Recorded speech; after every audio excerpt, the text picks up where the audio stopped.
우리가 십자가 복음의 삶을 살고 그것이 선교적 삶으로 열매 맺어야 되는데, 그렇게 선교적 삶을 살기 위해서는 성경적 세계관으로 무장돼야 되거든요. 그래야 선교적 삶을 살 뿐만 아니라 더 나아가 문화를 구속하는 자리까지 나갈 수 있죠. 그러려면 이 세상의 사조를 분별할 수 있어야 돼요. 그런데 그 사조가 정말 심각하죠.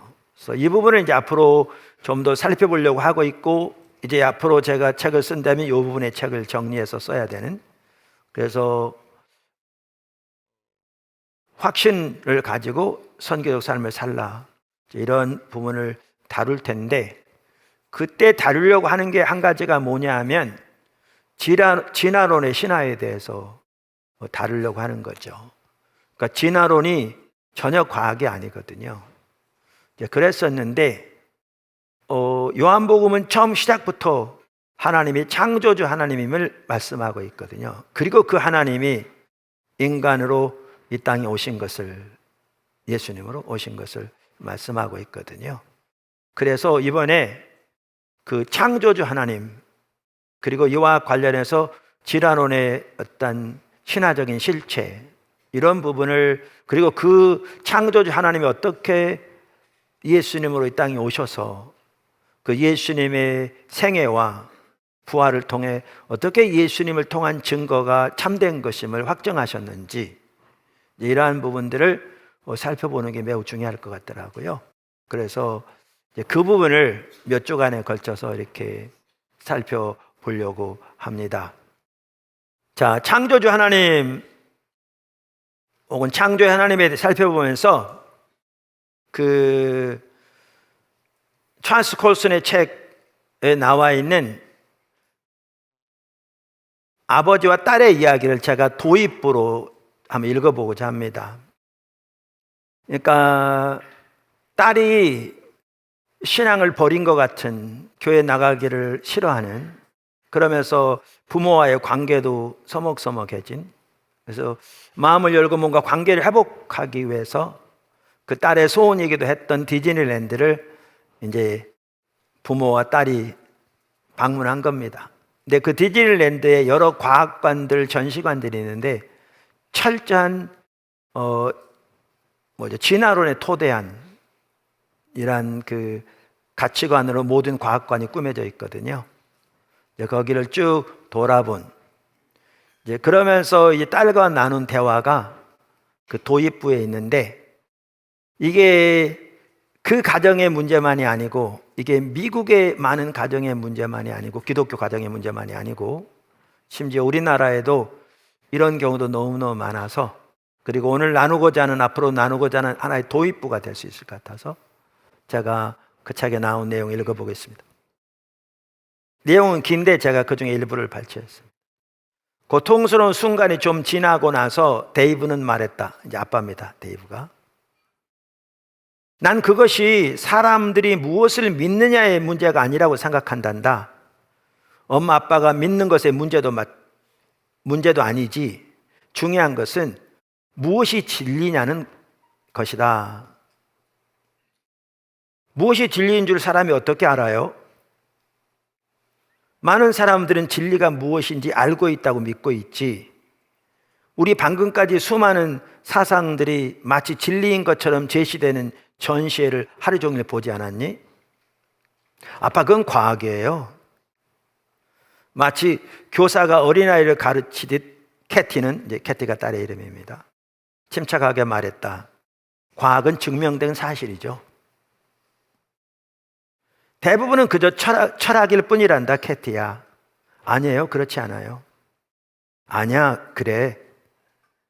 이거 대부분의 전시관들은 서로 다른 것에 대해 이야기하고 있을 때에도 한 가지 진리만을 말하고 있지. 그건 다음과 같은 이야기일 뿐이야. 우연히 우주가 생겨났고, 우연히 지구는 생명이 존재하기 좋은 상태였으며, 우연히 생명이 생겨나 별과 새와 나비가 되었고, 우연히 인간이 존재하게 되었으며, 우연히 인간이 머리가 좋아 세계의 모든 문제는 언젠가 인간의 기술적인 재능 앞에 무릎을 꿇게 되리라는 것이지. 그게 이야기의 끝이야. 이게 이제 소위 자연주의 세계관을 잘 어떻게 보면 요약해 놓은 겁니다. 이 시대에 너무나 많은 사람들이 실제로 그렇게 믿고 있는. 하지만 아빠, 과학자들은 모든 것을 증명할 수 있잖아요. 그러나 아무도 하나님에 대해서는 확실하게 알 수 없는 거 아니에요? 얘야, 어떻게 사람이 이 우주가 우연히 탄생했다고 증명할 수 있겠니? 내가 이 우주에 대해 알고 있는 모든 것, 그리고 너무나 사랑스러운 내 딸을 생각해 보아도 누군가 그것을 설계한 이가 있다는 것을 말해주고 있지. 누군가가 창조했다고 말이야. 첫째, 이 문제는 과학과 종교의 문제가 아닙니다. 우리가 다루고 있는 이 문제는 과학과 종교의 문제가 아닙니다. 이 문제는 세계관과 다른 세계관의 문제입니다. 다시 말하면 이 문제는 종교와 다른 종교의 이야기입니다. 방금 말씀드린 아버지와 딸의 대화에서도 볼 수 있듯이 많은 사람들은 이것을 과학과 종교의 문제라고 생각합니다. 그리고 세속적인 사람들은 이것을 그렇게 몰아갑니다. 그래서 예를 들어 진화론은 과학적인 사실인데 무지몽매한 기독교인들이 자기들의 종교적인 신념을 주장하기 위해 과학적 사실을 받아들이지 않는다고 그들은 주장합니다. 그리고 그런 식으로 프레임을 씌웁니다. 그러나 우리는 더 나가기 전에 이것이 전혀 사실이 아니라는 것을 기억해야 합니다. 그러니까 세속주의 세계관, 그 세속주의 세계관 중에 대표적인 게 자연주의 세계관인데 모두 기독교 신앙 못지않게 하나의 종교입니다. 종교적인 신념입니다. 그래서 이 싸움은 종교와 종교 사이의 싸움입니다. 그러니까 우리가 반드시 기억해야 할 것은요, 세속주의 혹은 자연주의 신념도 종교적인 신념이라는 사실입니다. 그것이 과학이 아니라 종교적인 신념이라는 사실입니다. 팀 켈러 목사님도 그의 책 답이 되는 기독교에서 세속주의도 종교라는 사실을 반복적으로 강조하고 있습니다. 그가 말한 세속 시대 혹은 세속주의는 이것을 말합니다. 세속 시대에 대해서 말하면 이렇게 말하거든요. 세속 시대, secular age. 이 시대가 세속 시대죠. 라는 단어의 개념에는 영원이 없다. 그저 현세, 곧 지금 여기만 강조하는 시대다. 삶의 의미와 지침은 물론 행복의 기준을 현세에서 누리는 경제적 번영, 물질적 안락, 정서적 만족에 두고 오직 그것만을 추구한다. 그러니까 세속주의는요, 한마디로 표현하면 하나님을 전혀 인정하지 않는 사상입니다. 하나님을 배제한 사상입니다. 말씀드린 대로 이 세속주의 세계관의 대표적인 세계관이 자연주의 세계관입니다. 그럼 자연주의 세계관은 뭐냐? 한마디로 표현하면 지금 현재 존재하는 자연이, 다시 말하면 지금 현재 존재하는 우주가 존재하는 모든 것이라는 겁니다. 그러니까 눈에 보이는 물질 세계 외에는 어떠한 존재도 인정하지 않는 세계관이 자연주의 세계관입니다. 그러니까 그 자연주의 세계관에 의하면 영적인 세계도 하나님도 전혀 존재하지 않습니다. 받아들이지 않습니다. 자, 그러면 지금 우주가 분명히 존재한데, 그리고 우주 안에도 다양한 생물이 지구만 하더라도 존재하고, 그런데 이 모든 우주가 자연이 창조한 것인가라는 거죠. 자연이 창조한 것인가? 찰스 콜슨, 아까 말한 그 책에서 이렇게 잘 표현하고 있거든요. 캐티의 말은 옳았다. 아까 그 위에서 말한 오늘날 우리 문화의 지배적인 관점은 지극히 일차원적이다. 이 세상 이후의 삶은 존재하지 않으며 자연 자체는 존재하는 모든 것에 대해 대답을 준다고 한다. 이것은 본질적으로 자연주의 철학인데, 이런 철학은 교실에서의 교과 과정뿐만 아니라 디즈니 월드로부터 TV의 자연 관련 프로그램, 심지어 어린이용 도서에 이르기까지 우리 문화 전반에 침투해 있다. 이게 미국만의 문제가 아닙니다. 정확하게 우리 한국도 그렇습니다. 그러면서 이렇게 말합니다. 모든 세계관은 우주가 어떻게 창조되었는지에 관한 이론에서부터 출발해야 한다. 지금 우주가 존재하고 있으니까요. 어떻게 시작됐냐는 거죠. 자연주의는 자연의 힘만이 존재하는 모든 것을 제대로 설명할 수 있다는 근본적인 가정에서부터 출발한다. 성경은 태초에 하나님이 천지를 창조하시니라 라고 말하고 있는 반면, 자연주의는 태초에 입자들과 맹목적이고 논리도 없는 자연 법칙만이 존재했다고 말한다. 자연은 양자, 퀀텀, 양자적인 변이를 통해 무에서 우주를 창조해 내었다. 그 자연이 생명이 살 수 있는 독특한 능력을 갖춘 이 행성을 만들어 내었고, 그 자연이 화학 물질을 끌어당겨 최초의 생명 세포를 만들어 내었다.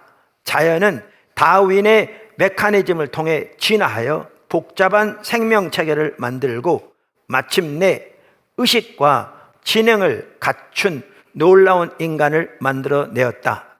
자연주의 세계관을 잘 요약했는데요. 여러분 이거 아십니까? 지금 제가 읽은 이 문장 중에 단 한 문장도 과학으로 증명된 과학적 사실이 없는 거 아세요? 무슨 말 이해하세요? 제가 읽은, 이게 지금 자연주의 세계관을 잘 요약해 놓은 건데, 제가 읽은 이 말 중에 단 하나의 문장도 과학에 의해서 증명된 과학적 사실이 아니라는 것을 여러분 보셨어요? 자연주의 세계관은 과학적 사실이 아니고요, 종교입니다. 세계관이에요. 종교적인 신념이라고요. 그들이 믿는 믿음의 신조라고요. 그러니까 기독교 신앙 못지않은 신앙인 겁니다. 이거를 여러분이 먼저 보셔야 합니다. 그래야 대화가 됩니다. 이걸 보지 못하면 전혀 출발점부터 잘못 가는 거죠. 그런데 말씀드린 대로 계속 이어서 이런 부분도 말하죠. 자연주의 과학자들은 그들이 공평한 태도를 가지고 있으며 객관적인 반면, 종교를 가진 사람들은 자기들의 신념을 옹호하는 쪽으로 편견을 가지고 있으며 주관적인 인상을 주려고 노력하고 있다. 그렇게 해왔고요, 그렇게 프레임을 뒤집어 씌우고 있고요. 그런데 이건 전혀 사실이 아닙니다. 아까 지금 금방 말씀드렸는데요. 그래서 찰스 콜슨도 이렇게 말합니다. 그러나 이것 하나의 계략이다. 왜냐하면 자연주의도 다른 종교와 마찬가지로 하나의 세계관이나 철학으로 개인적인 신념의 체계에 불과하기 때문이다. 아까 읽었던 내용 모두가 다 신념 체계에 불과합니다. 그래서 우리가 창조주 하나님을 살펴볼 때 이 논쟁에 대한 분명한 핵심을 먼저 이해하는 게 중요합니다. 먼저. 자, 그러면 아까 뭐라고 말씀드렸냐면, 창조의 하나님이건 세속주의 가치관이건 과학적으로 명백하게 증명할 수는 없다, 그렇게 말씀드렸어요. 그런데 그러면 하나님을 증거하는 증거들이 없다는 얘기냐? 그건 전혀 아닙니다. 과학적으로 명명백백하게 이거다라고 아무도 의심할 수 없도록 증명하지 않는다라는 것이지요. 자, 그래서 그 증거들을 하나씩 이제 살펴보면서 어느 게 더 합리적으로 타당한지, 옳은 건지 이제 우리 살펴볼 수가 있죠. 오늘 제가 그러면 첫 번째로 그 증거를 살펴보려고 하는 게 뭐냐면 경이로운 우주입니다. 경이로운 우주. 제가 그때 원띵이라는 책이 아주 뛰어나다고, 학생들이 꼭 읽혔으면 좋겠다고, 일터사역이 중요하다고 귀한 학자가 쓴 책인데, 그래서 제가 출판사에 부탁해서 그 책이 출판돼 나왔잖아요. 예. 근데 거기에 이런 내용들이 나옵니다만은, 과학이 발달하면서 우주에 대한 새로운 지식들이 이렇게 더 발견되게 되었습니다. 그러면서 지금은 우주가 지적인 존재에 의해서 정확하게 조율되었다고 보는 것이 가장 타당하다고, 어떻게 보면 다르게는 설명할 수 없다고, 그러한 것이 드러나고 있습니다. 우주가. 그러니까 다시 말하면 우연히 생기는 건 불가능하다는 겁니다. 불가능하다는 것이 드러나고 있습니다. 제가 먼저 종합적으로 그 부분에 말하고 있는 팀 켈러 목사님 말을 인용해 보겠습니다. 하나님을 증명하는 또 다른 논쟁은 세상의 명백한 미세 조정 및 설계와 관계된다. 여기 미세 조정이라고 fine tuning 쓰기도 합니다. 최근에 많은 기독교 사상가가 물리학의 상수를 지적했다. 자, 그러면서 이제 주된 몇 가지를 언급해요. 빛의 속도, 일정한 중력, 강하고 약한 핵력의 세기, 이 모든 수치가 거의 정확하게 현재와 같아야만 유기적 생명체가 존재할 수 있다. 여러 개의 눈금판을 전부 일정하게 맞춰야만 하는 셈인데, 그 모두가 지금처럼 일제히 생명을 허용하도록 조정될 확률은 얼마나 되는 줄 아십니까? 10의 100제곱수에 이릅니다. 이게 얼마나 된 줄 아십니까? 1조 곱하기, 더하기가 아니에요. 1조 곱하기 1조 곱하기 1조 곱하기 1조, 이렇게 8번. 1조를 8번 곱한 거예요. 8번의 사람들이, 제가 비유를 드는 겁니다, 서서 눈을 가리고 10,000개의 각기 다른 구슬들이 있는데, 그 1조 8번 곱한 사람들이 눈을 가리고 10,000개의 색이 다른 그 구슬을 다 골랐는데, 그 모두가 다 동일한 색깔을 고른 것과 똑같은 확률입니다. 불가능합니다. 환경적으로. 그러니까 수학적으로 가능하지 않습니다. 전혀. 물리적으로 가능하지 않습니다. 그러니까 여러분, 우주가 저절로 생겨났다, 우연히, 이거요, 여러분이 예수님의 부활을 믿는 것보다 비교도 안 되는 만큼 놀라운 신앙입니다. 그게. 우리는 분명한 근거를 가지고 있는데, 세속주의요, 어마어마한 믿음입니다. 어마어마한 믿음입니다. 그러면서 이렇게 말합니다. 가능한 조정 상태는 무한대인데, 그중 지구상에 생명이 출현할 수 있는 상태는 하나뿐이다. 이렇게 되니까 세속주의, 자연주의 세계관을 가진 사람들 엄청난 충격이 될 거잖아요. 그러니까 그들이 만들어낸 이론이 뭔지 아십니까? 그 중에 하나가, 이따 살펴보겠지만, 다중우주론입니다. 멀티 유니버스. 이 말이 뭐냐 하면, 존재하는 우주가 우리가 사는 이 우주만이 아니다. 존재하는 우주가 무한대로 많은데, 무한대로 많다 보니까 그 중에 하나 이렇게 생길 수 있다, 이렇게 주장합니다. 과학자들이 하는 소리입니다. 유명한 대학의 박사들이 아무런 과학적인 근거도 없이.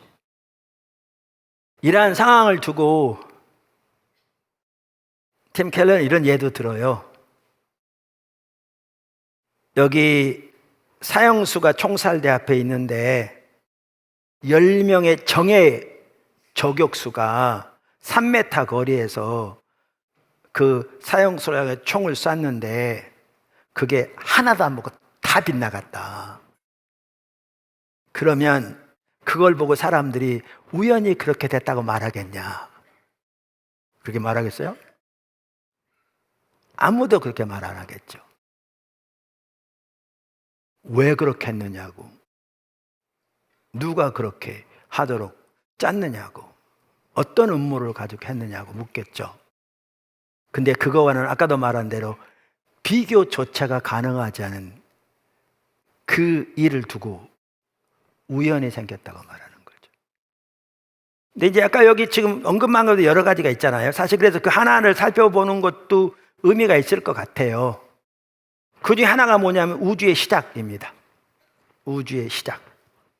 그러니까 아까도 말씀드린 대로 그 팀 켈러든지 낸시 피어스는 물론 완전한 진리에 좀 더 자세히 살펴보고 있고요.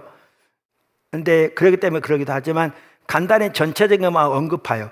왜 전체적인 것만 언급하고 가냐 하면 다룰 부분이 많기도 하지만 이런 내용들은 이미 수많은 사람들이 다양하게 이미 다뤄놨기 때문에 자기가 다루지 않아도 다 알려진 사실이기 때문에 자세히 한다고 있는 겁니다.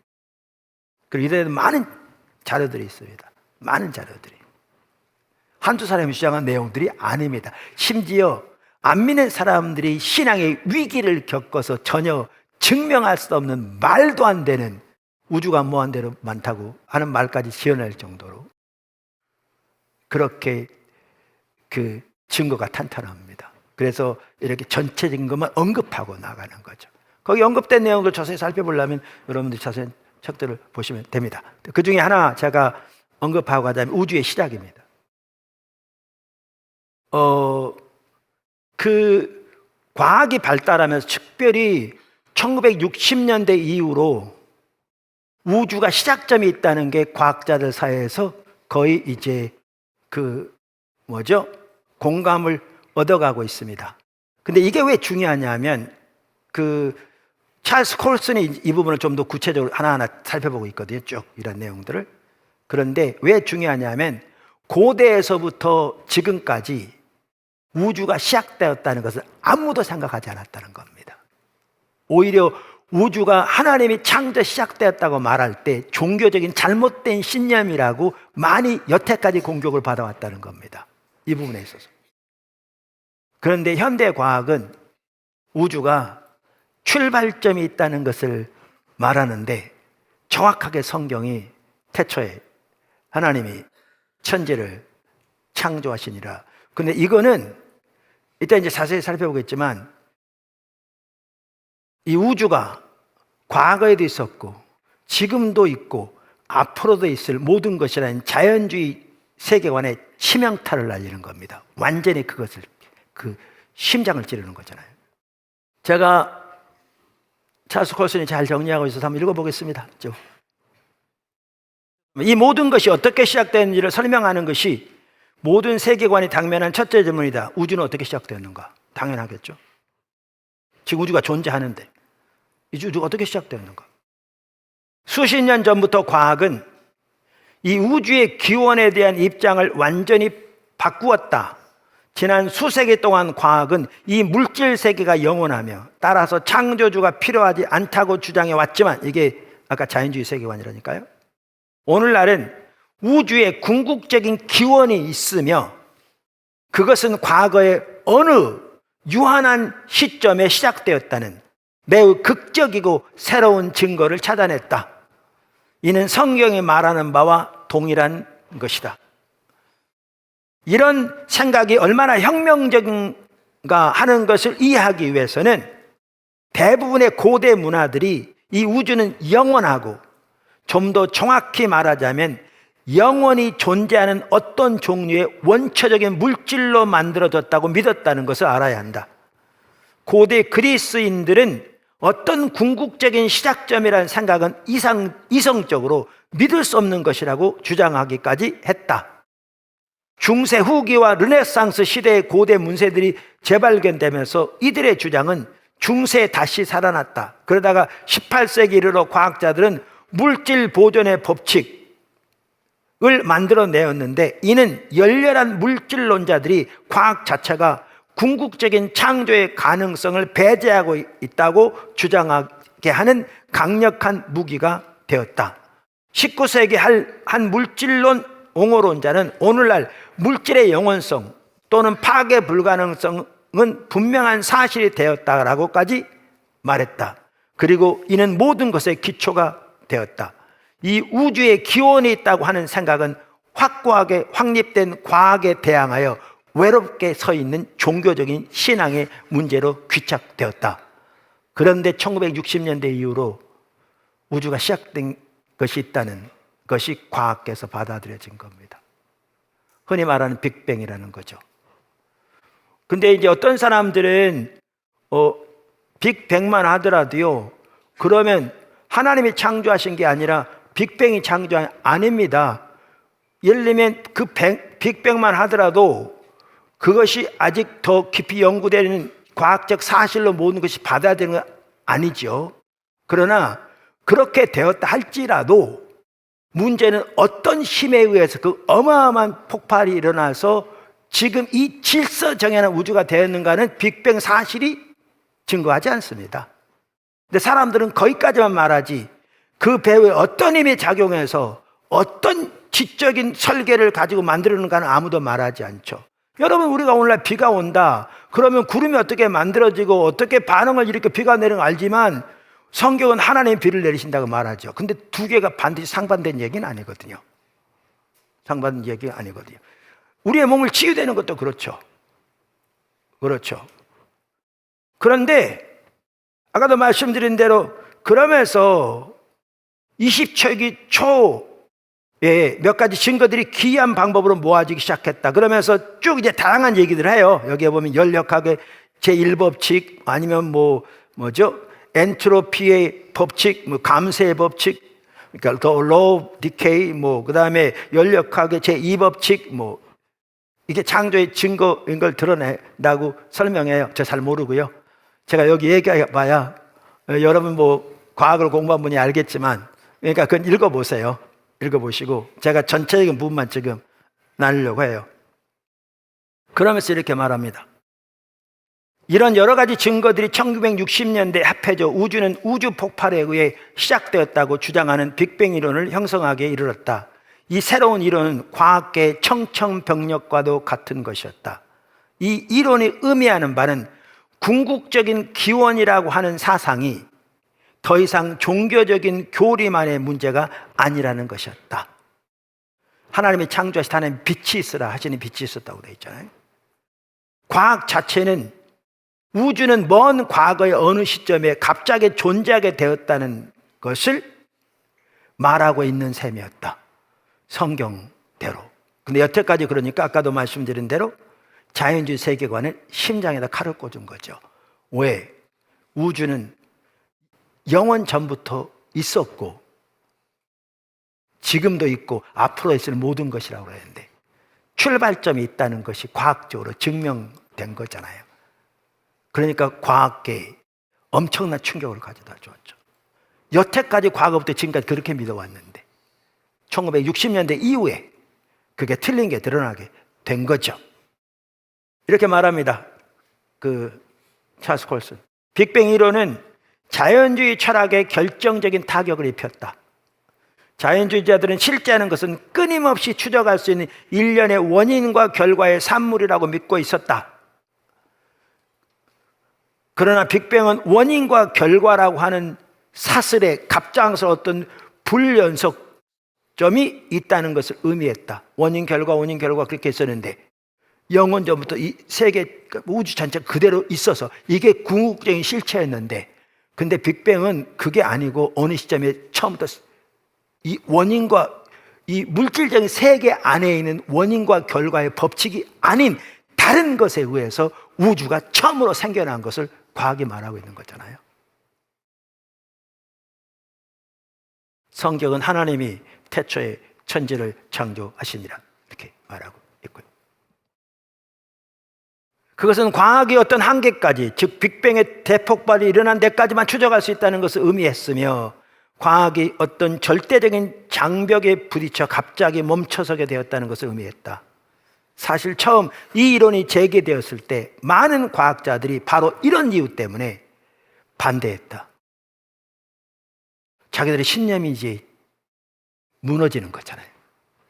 그러니까 자연주의 세계관이 종교관인데 그 신념이 무너지니까 과학이라고 말해놓고서 과학적인 증거가 드러났는데 반대한 거죠. 그 신념이 무너지니까. 위대한 물리학자인 아서 에딩턴 에딩턴이 기원이 있다는 사상은 철학적으로 아주 혐오스러운 것이라고 말한 것은 바로 그의 동료들의 생각을 반영한 것이었다. 그들의 신앙이 무너진 거죠. 그러니까 뭐와 똑같냐면 아까 말한 대로 예수 믿는 사람들에게 하나님이 안 계신다, 그것이 증명되었다라고 말하는 거 똑같죠. 그러니까 그들은 과학적인 증거에도 불구하고 그것이 혐오스러운 것이라고 반대한 거죠. 여기 한 가지 좀 더 언급하고 넘어가자는 이겁니다. 지금 현재 과학자들이 말하는 대로 빅뱅이 일어나서 그 우주가 시작됐는데 빅뱅이 적절한 규모의 힘으로 폭발해야만 했다는 거죠. 그러니까 너무 늦은 속도로 일어났다면 중력으로 인해 빅뱅이 일어나는 얼마 지나지 않아서 다시 원점 위치로 돌아갔을 것이고, 너무 빠른 속도로 일어났다면 물질들이 너무 빠른 속도로 달려나가 은하계나 태양계가 형성되지 않았을 것이라고 말합니다. 다른 말로 하면 중력이 아주 정교하게 정해져서 그대로 되어서 이 우주가 존재하는 게 가능했다는 겁니다. 그런데 그 정확하게 존재해서 우주가 이렇게 존재하게 되는데 그 확률이 얼마인 줄 아십니까? 정확도가 10의 60승분의 1입니다.